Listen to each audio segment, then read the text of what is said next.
Alors, pour changer donc, pour doubler ou remplacer une caisse claire que vous allez avoir en piste donc audio. Vous allez la sélectionner tout d'abord. Voilà, je vais enlever ma table de mixage. Vous allez la sélectionner. Vous allez venir dans piste et vous allez tout simplement faire remplacement ou doublement de la batterie. Donc, CTRL D, d'accord? Vous sélectionnez CTRL D. Là, vous voyez qu'il me repère donc chaque attaque de la caisse claire.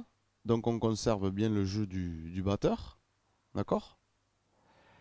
Et ensuite en bas, là, il nous ouvre un petit menu donc, dans lequel, bon ben là c'est la snare, donc caisse claire.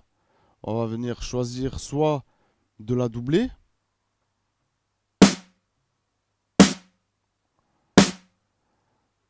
ou soit de la remplacer.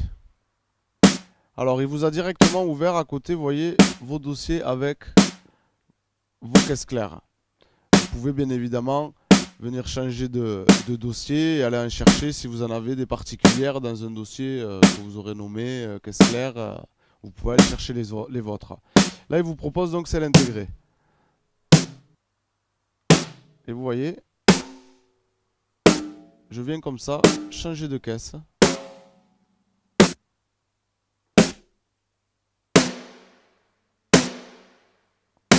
Hop.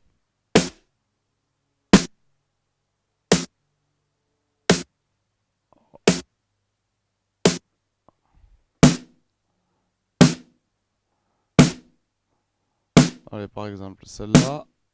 Je fais OK.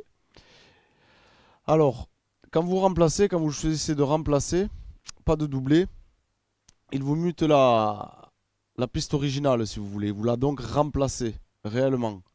Donc si vous voulez revoir quand même la piste originale, vous recliquez dessus, vous enlevez le mute. Et vous la mutez si vous voulez, par défaut. Et vous voyez qu'il a ouvert donc une nouvelle piste avec le EXS, donc notre module de sample qui contient la caisse claire et qui a permis de la replacer ici, vous voyez, sur votre grille MIDI. Où là vous pouvez venir retoucher la vélocité, retoucher ce que vous avez envie, même le placement.